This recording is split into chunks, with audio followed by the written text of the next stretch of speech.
Hi guys, welcome back to my channel. For today's video I'm going to be doing my 2024 book awards. I saw a couple of other YouTubers do this and I thought it was such a good idea and give them an award like they deserve. So that's today's video. Hope you enjoy. Okay, so I have I have a lot of different awards to give out.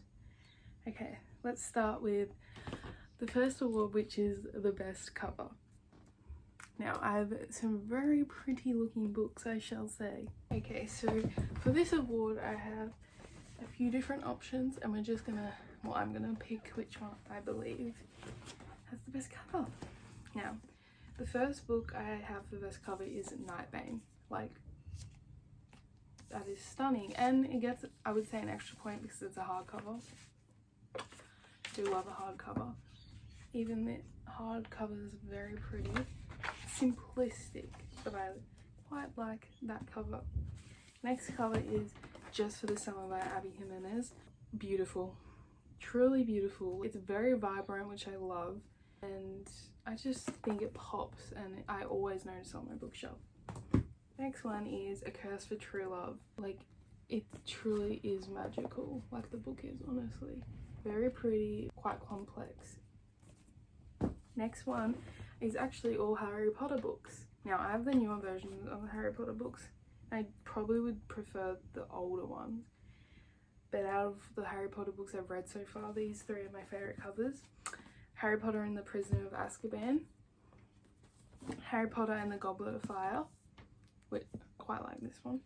And Harry Potter and the Order of the Phoenix. And they all clearly stand out, which you'd want. Now, I think it's between, for the best cover, I think it's between these two. I've got to go with Abby Jimenez. I just love the colours together. I love how much it pops. I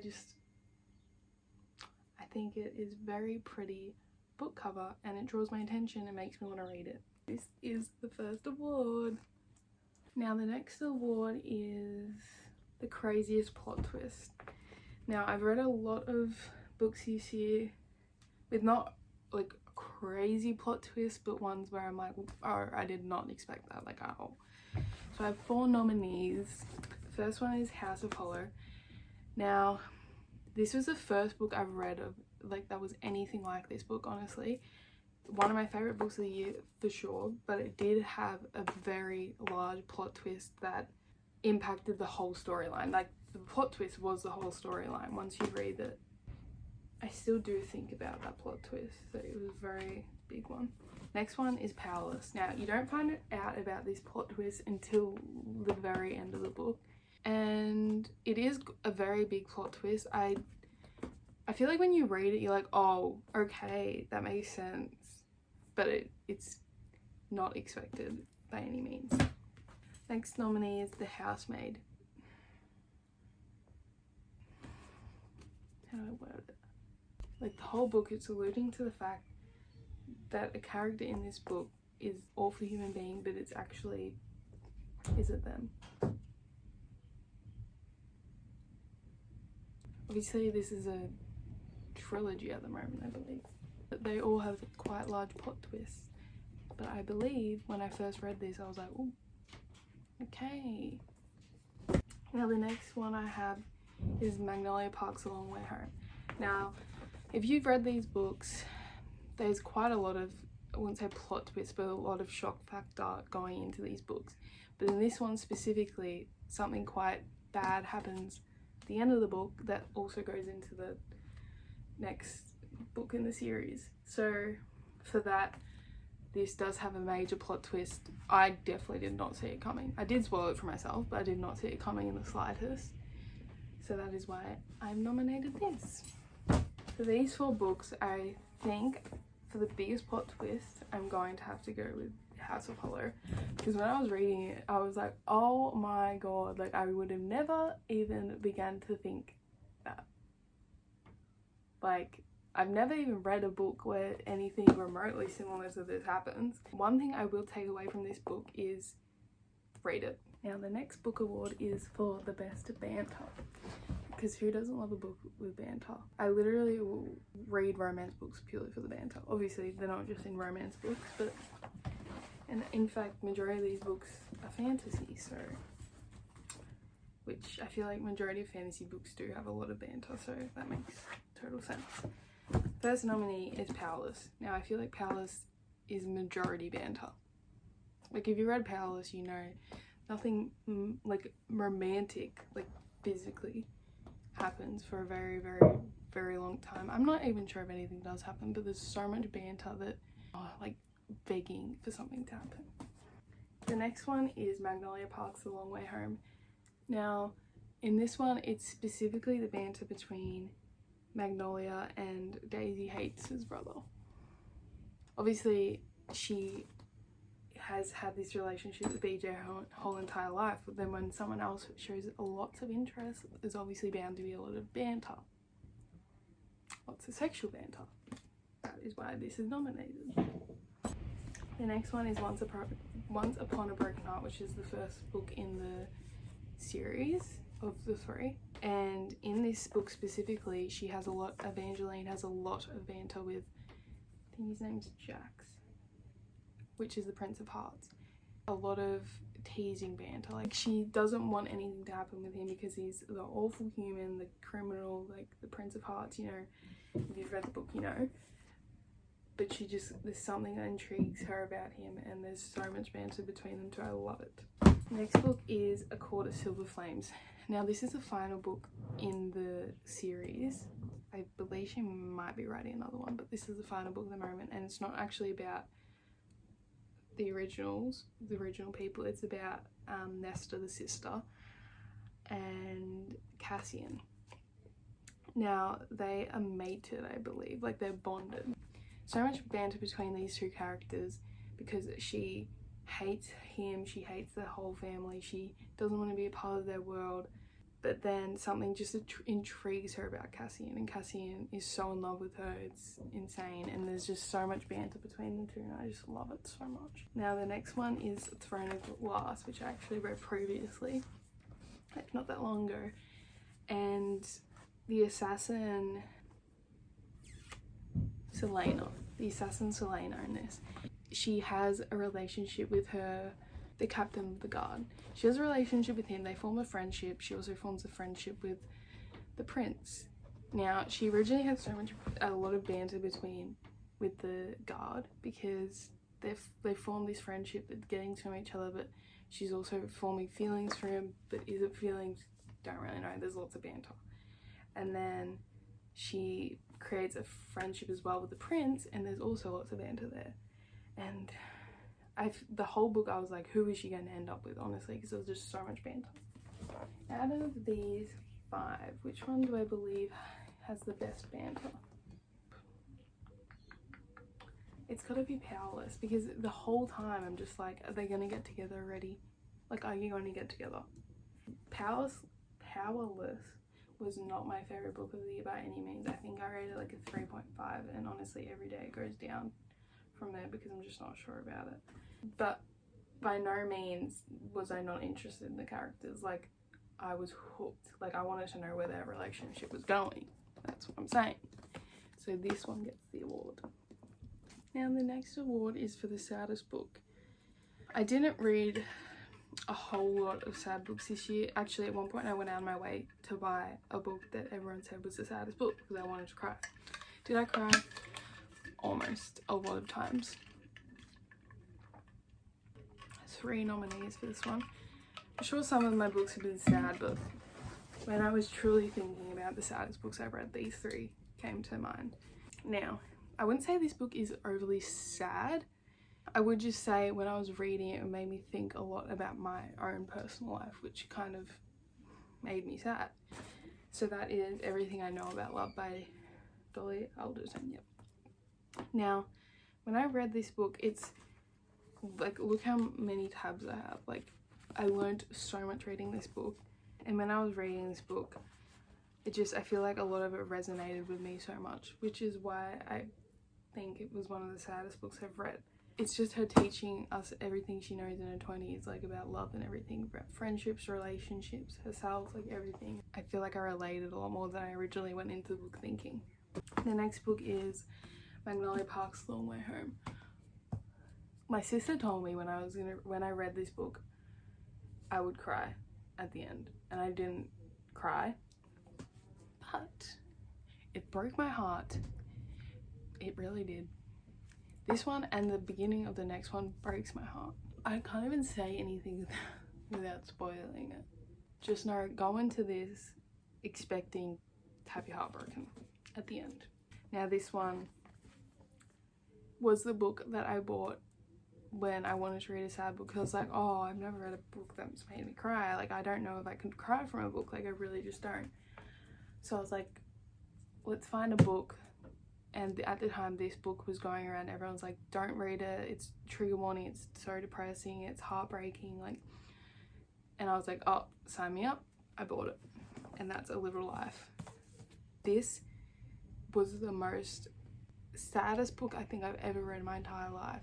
I teared up a lot of times. I didn't fully cry, but I teared up so much. It's about a group of guys, I'll read their names. Willem, JB, Malcolm, and Jude. And basically they're this group of friends, and majority of this book is surrounded around Jude. Now Jude has had one of the worst lives imaginable, honestly. And he is an extremely depressed person, extremely self-conscious, craving love, even though he has so much around him, he just doesn't realize it. He like goes through things that I could never imagine anyone going through. And I swear every page it just got worse and worse. Please read what this book is about and like read reviews or whatever, because it is it could be very triggering, I'm sure. It was even triggering for me, and I haven't even gone through a majority of the things in the book. So for that, this is by far the saddest book I've read of the year. Nothing could prepare me for this, honestly. Now the next award is for the most unique plot. Now I actually had more books for this award than I thought I would. The first nominee is Elsewhere. Now I thought this was going to be good because it's by Gabrielle Zevin, and they're a very good author. I've heard very good things about them, so I want to read it. Basically, this book is about when you die, you obviously go to heaven or wherever. It's a place called Elsewhere. Now in Elsewhere, they actually start to age backwards. So she died, I believe, in this book when she's 15. And when she gets to Elsewhere, she starts aging backwards. And when you become a baby, you get sent down this like river and reborn, I guess, onto Earth as a different person. So that's the whole book. Very strange. Quite enjoyed it. I rated it a 4. I did enjoy it. Very weird. Like, I've never read anything like it. It's even weirder because she has like a love interest who's obviously a bit older than her.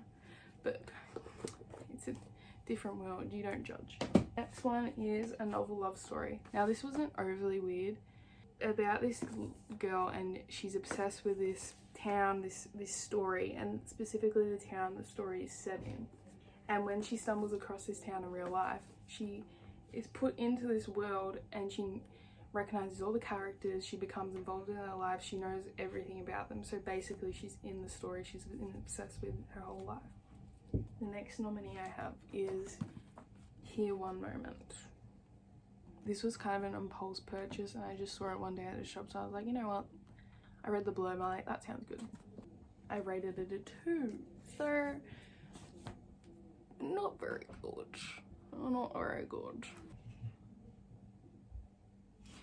It basically is about a group of people that are on a flight home from Hobart to Sydney. They're on this plane, and this lady starts going up and down the aisles telling everyone how they're gonna die and when they're gonna die, like what age and stuff. And everyone's like, oh, she's a lunatic, basically.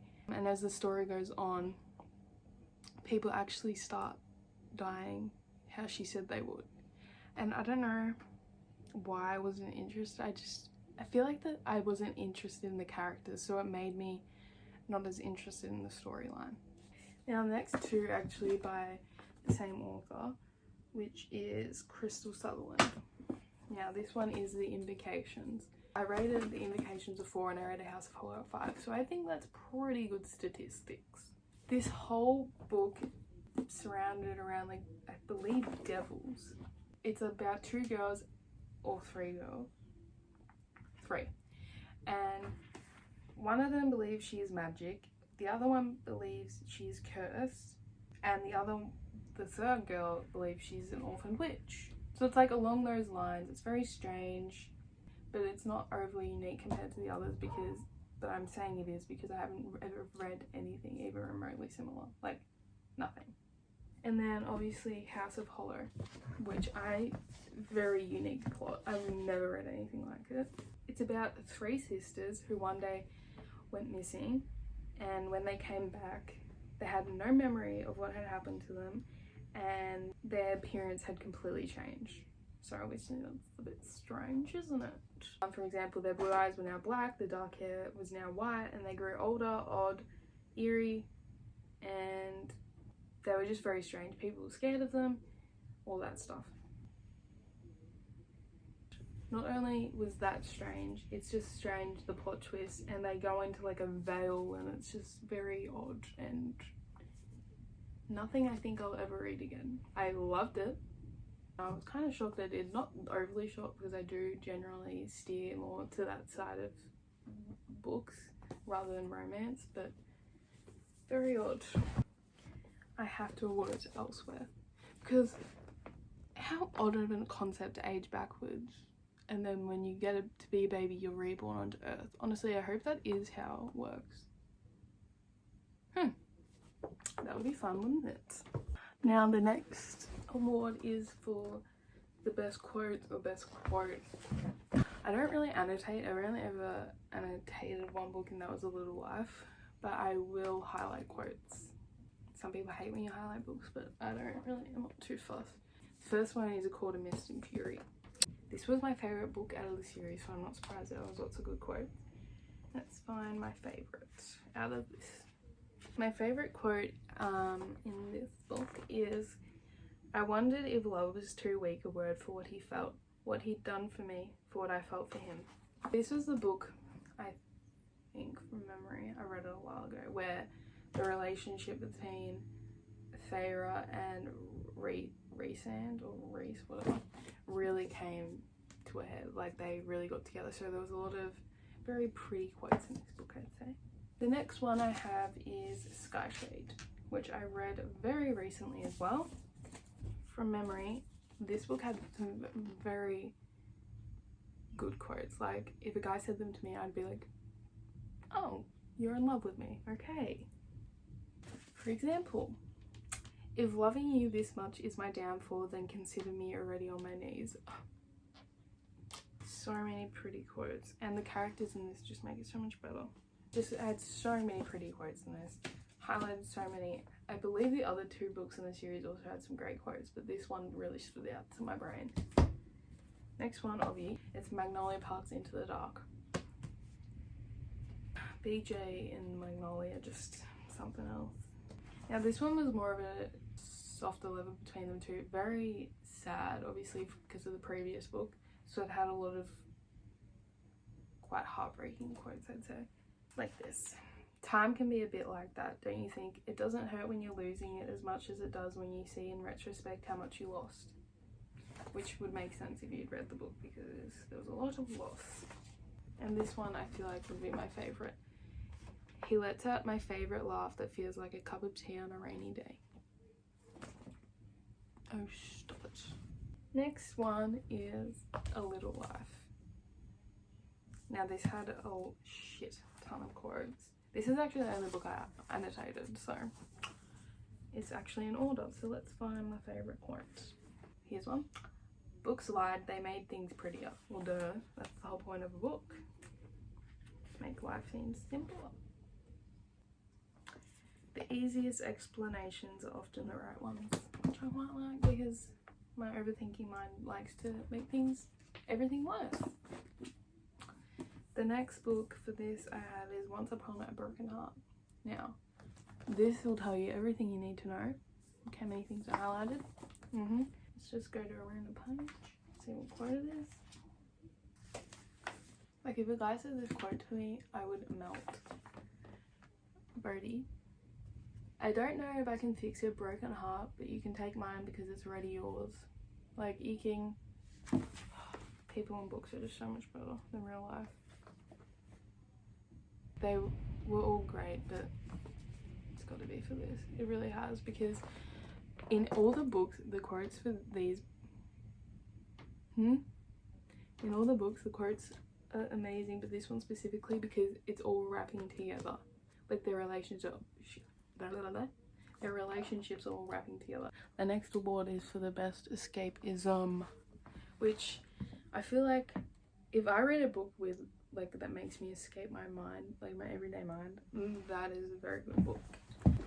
It's actually one of my most recent reads, Throne of Glass.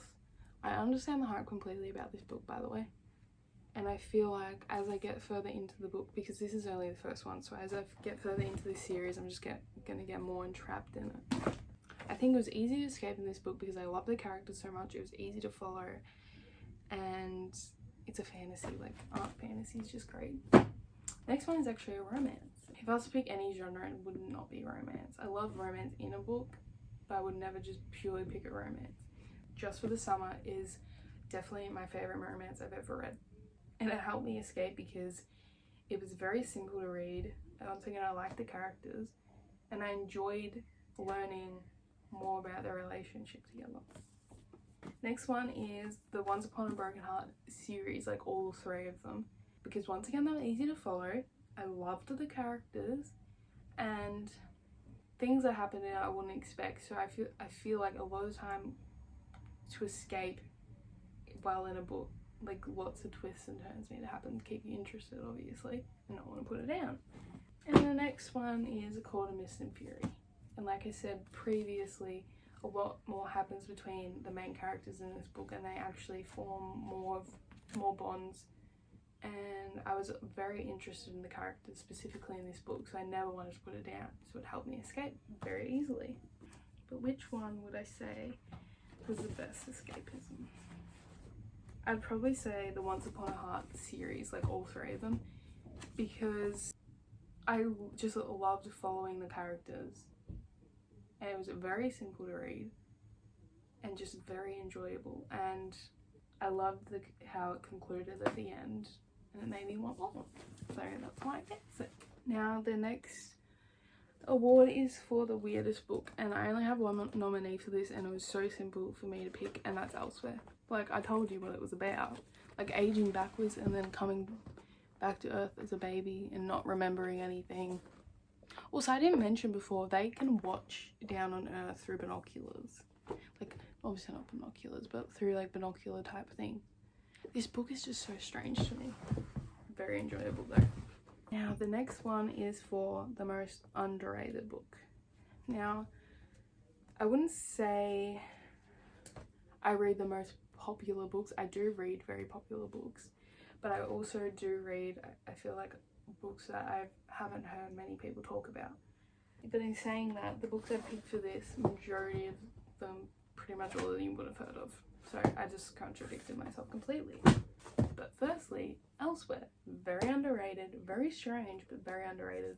I feel like a lot of people would enjoy it because it's just nothing you've really ever read, and it's very simple to read. Like, look how thin it is.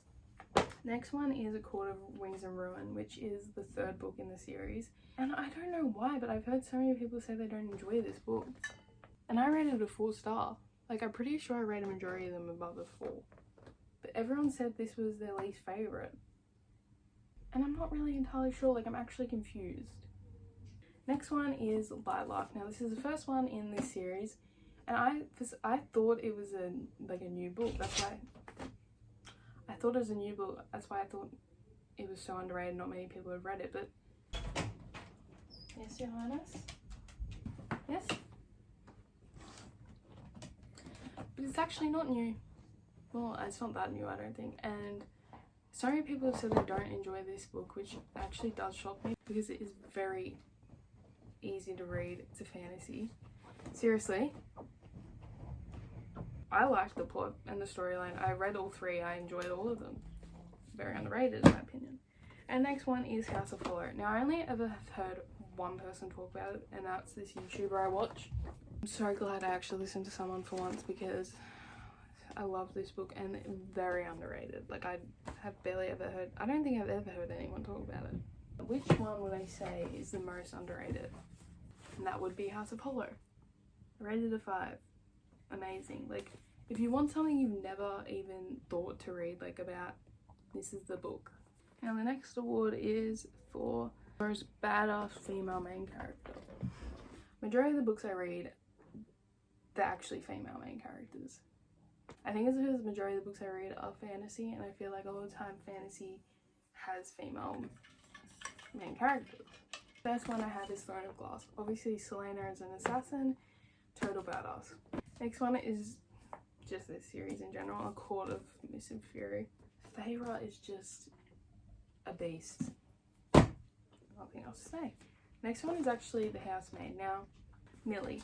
The main character in this, Millie, she is a badass because she defends the right people, I'd say. And then Lightlark is the final nominee I have, because I just, like, obviously when you go into fantasy books, you kind of know what's expected, especially when they go, oh, she's so fragile and timid, like, oh bruh, she's just gonna turn into a beast. I know that for a fact. So Lightlark is a complete badass, and I would say I didn't expect it to be, but obviously you do in fantasy books. Who is the most badass person?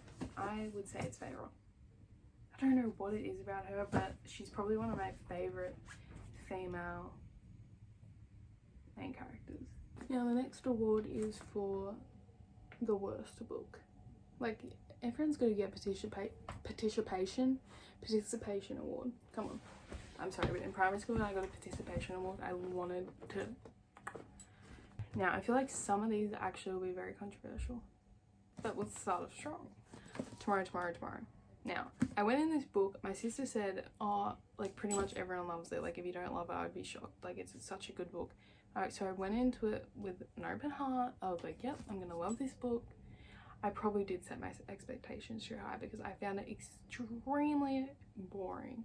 And it made me feel even worse because I haven't heard many bad reviews about it. And I was like, oh my god, it's just me. I've rated it a 3, so not awful, not the best, kind of mediocre. Now, the next book I read was You and Me on Vacation by Emily Henry. That's the only Emily Henry book I've ever read, and I do think I started off on the worst book possible because I only rated it a 2, and I do not read many romance books. Like would rather read a very intense, gripping book than a simple romance book, and I probably should have recognized that I probably wouldn't have liked her book, but I really wanted to read Happy Place, and I was like, oh, I'll start one of her books first. I do think I picked the worst one to begin with, so that's on the list. And then I read Love Theoretically, which I rated a 2.5. Also another romance, so we'll be seeing a theme here. I am. Love Theoretically. Now, I rated this a 2.5. When I was starting it, I think I enjoyed it more than the end of it. I just don't really find myself wanting to pick up romance books because I'm just not overly interested. And also this one was about they're trying to get jobs at a physics department. Like, Alex, you knew you wouldn't be interested in that. And then I read Good Material, and oh my god, I literally rated this a 1.5, and everyone rates it like a 4 or 5. So clearly there's something wrong with my brain, because I mainly read this because I loved everything I know about love. So I was like, oh, surely I'll love this. I did not love it. I will not be reading it again. But what was the worst, I would say? It's got to be either Good Material or You and Me on Vacation. I know I rated this 1.5 and that a 2, but they're very on par for me. I just did not enjoy them. Now, my final award is obviously for the best book I've read of 2024. Now, I'm currently reading actually a very good book, which I know will be a 5 and it would be on this list, and it's Binding 13. I'm not even finished it yet, and I know it's a 5-star 100%. My sister will love that. The next 2 books are both Harry Potter and the Prisoner of Azkaban, and Harry Potter and the Order of the Phoenix. I rated them both a 5. Love the movies, obviously, but when I read these books specifically, they're not even my favourite movies, I don't think. But when I read the books, I was like completely gripped, and I just loved them so much. Now, the next book is obviously Throne of Glass, like I've said. Very good book, very gripping, can't wait to read the rest of them. I did say I hate romance books, but this is the exception. Now, I went into this thinking, oh, I'm not sure if I like it, it's a romance. Everyone says they loved it and rated it a 5, a 6-star even. But I was like, oh, I'm not gonna be interested, like I hate romance books. I'm so glad I read it. I'm so glad it proved me wrong, because by far my favourite romance book I've ever read. 100%. The next book is Once Upon a Broken Heart, and the last one, I believe, I also rated a 5, but out of them, this one was definitely my favourite. It was very easy fantasy to go into after I read A Court of Thorns and Roses, that series. Very magical, very much like a fairy tale, and I very much enjoyed it, and I wish there was more. House of Apollo, it's been in every award, clearly it's a good book. And Court of Mist and Fury, loved this book, loved the series, very good. But I really don't know what my favourite was. Usually I'm like, oh yeah, that was my favourite, but this year I haven't had any 6-star reads. I know, that's not very good, is it? I think it's between these 3. And they're all quite different. Honestly, don't think I could pick. It's one of these 3, I'm sorry. It gets equal first. Aren't they good? Now that is the end of my video of my 2024 book awards. Never done it before. I quite enjoyed myself, and I clearly see a theme going on with the same books in every award category. I'm a creature of habit. I love a fantasy book, not so much a romance. Love to try some new authors and new things. Can't wait to see what 2025 brings books wise. But I hope you enjoy my video, and I hope to see you in my next one. Bye!